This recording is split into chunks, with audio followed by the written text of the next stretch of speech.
La revue de presse de l'UPR, numéro 1, de la semaine du 27 décembre 2017 au 7 janvier 2018.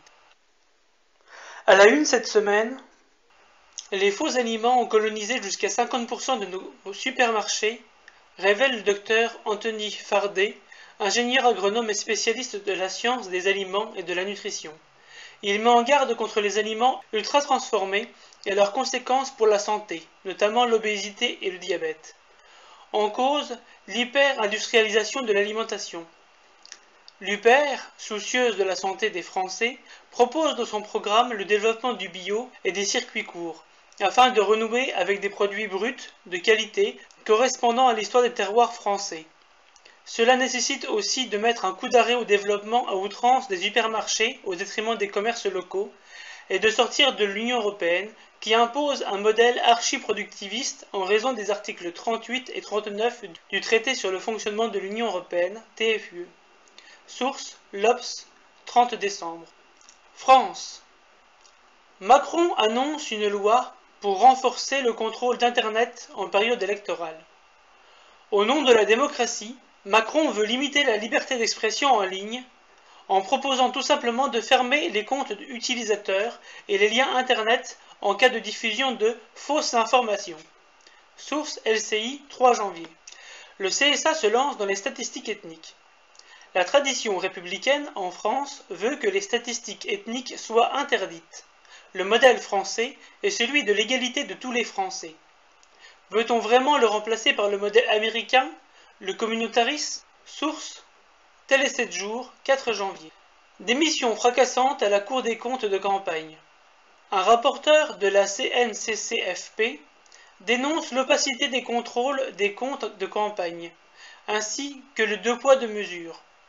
Tandis que certains griefs à l'encontre de personnalités telles que Mélenchon sont passés sous silence, l'UPR a dû, quant à elle, justifier, photo à l'appui, de l'achat de cacahuètes pour des buffets lors de réunions publiques. Source Le Parisien, 7 janvier. Siège de la CNCCFP, rue du Louvre à Paris. Bruno Le Maire. La France envisage de créer un axe commercial Europe-Pékin via Moscou. Le ministre français de l'économie, Bruno Le Maire, a déclaré dans une interview accordée au Wall Street Journal que la France allait créer un axe commercial entre l'Europe et Pékin qui passera par Moscou. Tout ceci n'est qu'une élucubration de plus de dirigeants qui n'ont plus prise sur les événements. Car, quels que soient les souhaits de Bruno Le Maire, la France appartient à l'Union européenne et à l'OTAN, et est donc assujettie à la politique commerciale de l'Union européenne ainsi qu'à sa diplomatie, quasi totalement alignée l'une et l'autre sur les intérêts stratégiques de Washington. Combien de temps avant un rappel à l'ordre de M. Bruno Le Maire, un rétropédalage, ou plus simplement l'oubli, dans le cimetière des innombrables déclarations ministérielles sans lendemain. Source Sputnik, 1er janvier. France, loi travail. Des lettres types de licenciement pour la nouvelle loi travail. Le gouvernement, dans un excès de zèle, fournit des lettres types de licenciement pour aider les entreprises à licencier selon la nouvelle loi travail. Source Légifrance, 30 décembre. Pimki et PSA vont licencier grâce aux nouvelles ordonnances de la loi travail. La procédure utilisée est dite de rupture conventionnelle collective. Introduite dans les ordonnances travail, elle permet à l'employeur de se séparer de salariés, mais sans passer par la case démission ou licenciement, et en dehors du cadre contraint d'un plan social.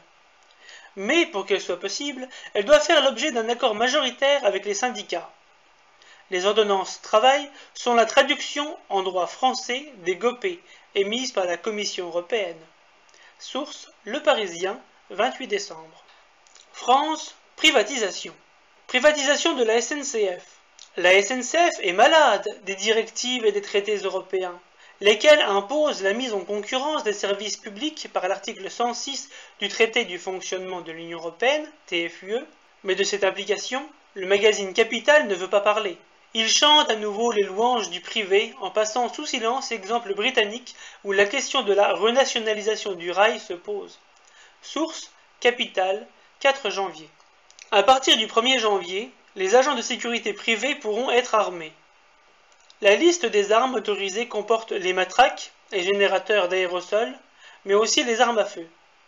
La Commission nationale consultative des droits de l'homme, CNCDH, s'est émue qu'on autorise à être armés des agents dont les modalités de sélection, de formation et d'encadrement sont très éloignées de celles prévalant pour les agents des forces de l'ordre. Et il a également critiqué l'absence de chaînes de commandement centralisées ou de déontologie. Nous dirigeons-nous vers une société à l'américaine où les armes sont massivement en circulation avec les fusillades régulières que l'on connaît? Source: Ouest France, 31 décembre. Paris. Les policiers furieux d'être menacés de payer eux-mêmes leur PV de stationnement. Victimes collatérales de la privatisation du stationnement à Paris, les policiers seraient menacés de devoir payer eux-mêmes leurs amendes en cas d'infraction au stationnement, y compris pendant les opérations de police. Source RT, 26 décembre. France, réforme territoriale. La fusion des régions est-elle une réelle économie pour les citoyens? Fusionnées sous les prétextes fallacieux de réduction de coûts, les réformes territoriales ont au contraire entraîné des surcoûts. La région Occitanie a ainsi eu une augmentation de coûts de fonctionnement de 0,9%. Si les Français n'ont jamais demandé les regroupements de régions, s'il n'y a pas d'économie à la clé, pourquoi donc ces eurorégions ont-elles été créées? Seul l'UPR a fourni la réponse. Source: France Inter, 1er janvier. Session du Conseil régional d'Occitanie dans un hall du Parc des Expositions de Montpellier. Suppression totale de la taxe d'habitation à horizon 2020. La suppression de cette taxe mène à l'asphyxie des communes, progressivement forcées de fusionner ou de mourir. L'idéologie européiste qui prône les métropoles et les super-régions s'attaque à l'âme même de la France. Source: Romandie, 30 décembre. France, quand la majorité LREM déraille. L'étude choque, mais que font les députés de La République En Marche? Avec 60% des députés, La République En Marche ne représente que 1% des propositions de loi.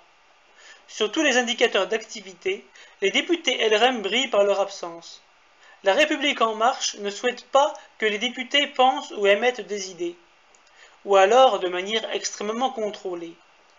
En pays de Macronie, on applique strictement les idées du chef, et seuls quelques tout proches ont une chance de tester des variantes ou des additions au programme élyséen.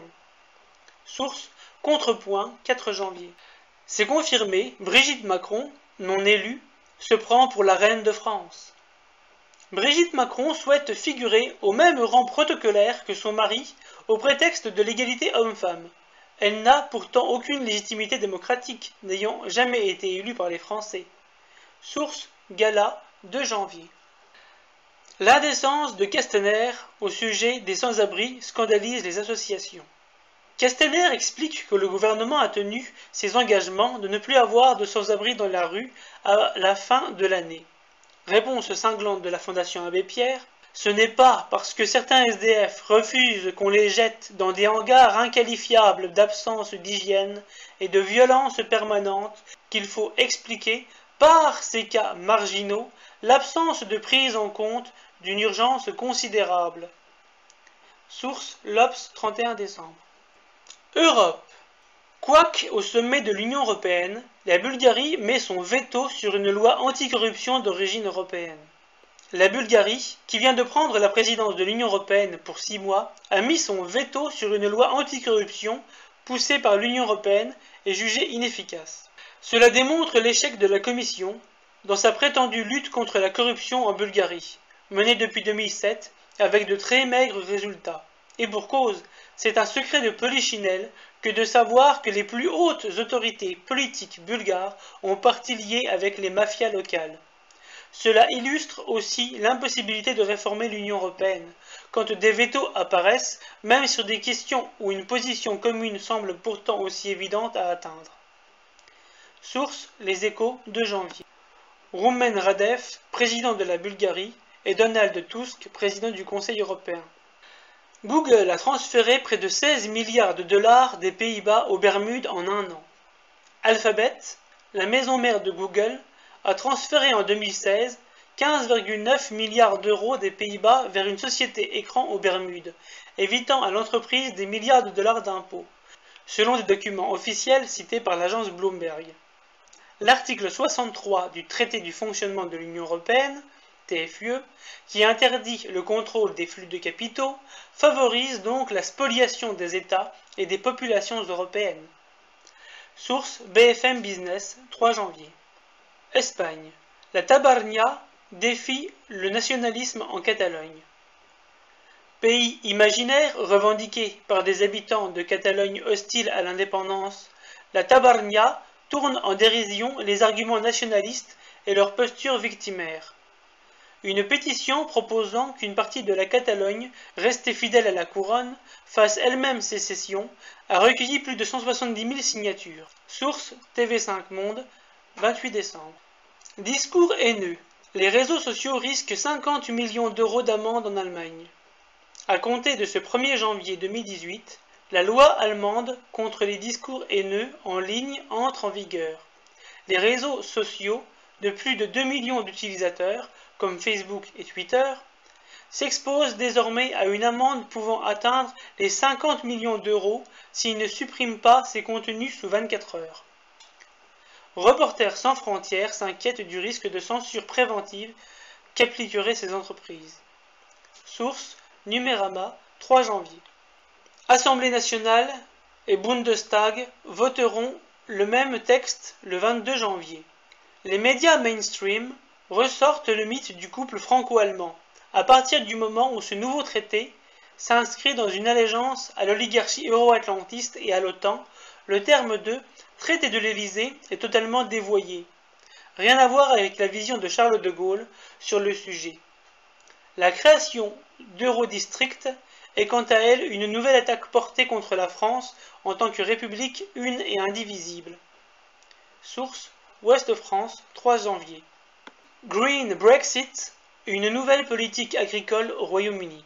C'en est fini de la politique d'agriculture industrielle et productiviste imposée par l'Union européenne. Les nouvelles subventions nationales vont donner la priorité à la préservation de l'environnement, au bien-être animal et à l'ouverture au public. En recouvrant leur souveraineté, les Britanniques peuvent choisir leur propre politique. De même, lorsque la France sortira de l'Union européenne, les subventions agricoles européennes deviendront françaises. La différence étant que les Français pourront prendre eux-mêmes les décisions concernant leur meilleure affectation. Source RFI, 4 janvier. Union européenne, pays en souffrance. Grèce, la santé mentale, grande perdante de la crise économique. Le taux de suicide a grimpé de 35% depuis 2008, et le nombre de dépressions a quadruplé dans un pays qui compte une forte proportion d'internements forcés. Comment cautionner la vision politique de l'Union européenne qui a permis cette situation cauchemardesque en Grèce? Source France Info, 2 janvier. La Lettonie tuée par l'Union européenne. Depuis l'adhésion à l'Union européenne, quasiment 20% des Lettons, soit 1 sur 5, sont partis travailler dans d'autres pays de l'Union européenne, un pays qui se meurt. Source La Vanguardia, 5 janvier, espagnol. Riga, capitale de la Lettonie, 20% de la population a quitté le pays depuis son entrée dans l'Union européenne. La Hongrie et la Pologne rejettent la politique migratoire européenne. En termes de migration et des quotas qui devaient être imposés aux États membres, nous rejetons avec force une telle approche, qui porte atteinte aux décisions souveraines des États membres. La politique migratoire de l'Union européenne est un échec, a déclaré Mateusz Morawiecki, Premier ministre polonais. Source RTS, 3 janvier. Monde. L'Iran reconnaît Jérusalem comme capitale éternelle de la Palestine. Face à la décision des États-Unis de transférer leur ambassade à Jérusalem, en Israël, le Parlement iranien a voté à l'unanimité pour reconnaître Jérusalem comme la capitale éternelle de la Palestine. Source Sputnik, 28 décembre. Salah Hamouri, franco-palestinien, toujours incarcéré sans jugement en Israël. Israël dispose d'une procédure de rétention administrative de 6 mois, renouvelable sans limitation, et sans que cela nécessite un procès équitable devant un juge. Incarcéré depuis août dernier, Il lui est reproché par Tel Aviv d'avoir fomenté l'assassinat d'un rabbin et d'appartenir au Front populaire de libération de la Palestine, FPLP. Le Quai d'Orsay espère sa libération sans que cela soit vraiment suivi des faits. Qu'il puisse se défendre devant un tribunal devrait quand même être la moindre des choses. Source: L'Humanité, 31 décembre. Vers la création d'une monnaie virtuelle commune aux BRICS et aux États de l'Union eurasienne. La Banque centrale russe suggère de créer une monnaie virtuelle commune aux BRICS et aux États de l'Union économique eurasienne, deux ensembles économiques dont fait partie la Russie. Une future monnaie concurrente pour le dollar? Source: RT, 28 décembre. Washington bloque le rachat de MoneyGram par le chinois Alibaba. Le spécialiste américain des paiements électroniques MoneyGram International et Ant Financial Services ont annoncé renoncer à leur projet de fusion en raison de l'opposition des autorités américaines. La France, contrainte par sa présence dans l'Union européenne, n'a quant à elle pas la possibilité de défendre ses intérêts stratégiques comme le font les Américains, à cause de l'article 63 du traité du fonctionnement de l'Union européenne, TFUE. Source: Reuters, 3 janvier. Diverses. Prédictions sur le classement mondial des économies. La sortie des Britanniques de l'Union européenne serait apocalyptique? Pourtant, les prévisions donnent le Royaume-Uni devant la France en 2022. L'Union européenne permettrait un havre de prospérité? Pourtant, la France va passer de la 5e à la 9e place à horizon 2032. Source: Les Échos, 26 décembre.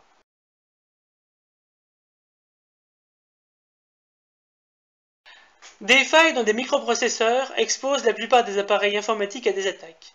Les failles Meltdown et Spectre, découvertes sur des modèles de puces, notamment celles d'Intel, qui dominent 80% du marché, rendent les ordinateurs, smartphones ou serveurs cloud vulnérables à des attaques informatiques.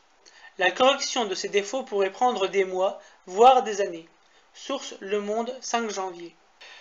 Les publications UPR de la semaine. Euro. Pendant que les grands médias et tous les partis politiques, sauf l'UPR, gardent le silence, la situation continue d'empirer. Source: UPR, 6 janvier. Jonathan Vallard sera le candidat de l'UPR à l'élection législative partielle de la première circonscription du territoire du Belfort. Source: UPR, 5 janvier. François Asselineau, invité de Jean-Jacques Seymour sur Tropic FM, le 3 janvier 2018. Source: UPR, 5 janvier. Futur CHU de Guadeloupe, l'analyse de l'UPR sème l'émoi en Guadeloupe.